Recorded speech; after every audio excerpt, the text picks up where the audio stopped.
Shalom, jumpa lagi di dalam program Bagaimana di bulan Maret ini.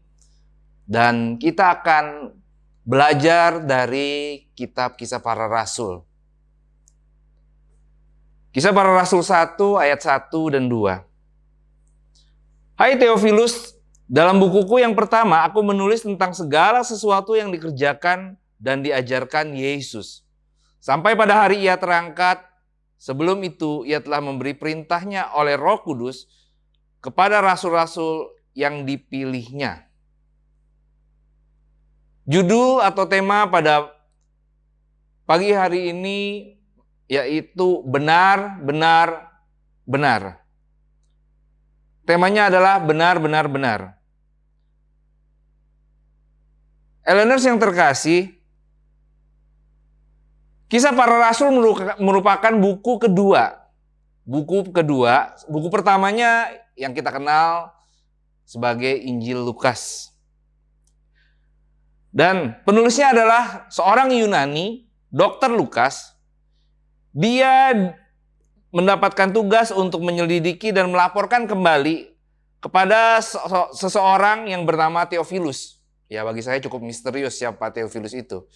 Tetapi lepas daripada itu semua, Theophilus adalah yang membiayai ekspedisi dan juga investigasi tentang Yesus. Apa yang dikerjakan dan diajarkan, termasuk mukjizat, ajarannya, kasihnya, kematian, dan yang terutama kebangkitannya. Dan kalau kita lihat, karakteristik tulisan dari Dr. Lukas, baik Lukas dan Kisah Para Rasul, adalah penekanannya di dalam Lukas 1 ayat 4. Di situ penekanan bahwa semuanya itu adalah sungguh benar. Singkatnya, hasil penyelidikan Dr. Lukas bisa disimpulkan sebagai benar, benar, benar, yang menjadi tema kita pagi ini.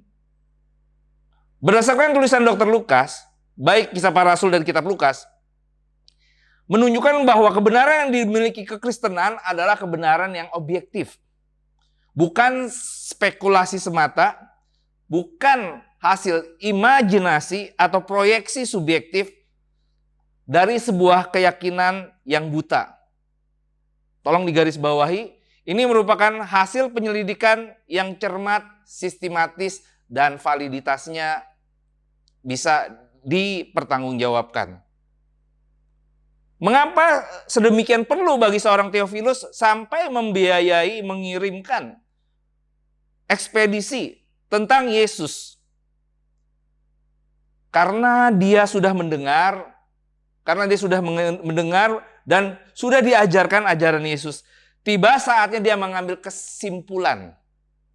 Tiba saatnya dia mengambil sebuah tindakan. Apakah hendak mengikut Yesus atau meninggalkan Yesus?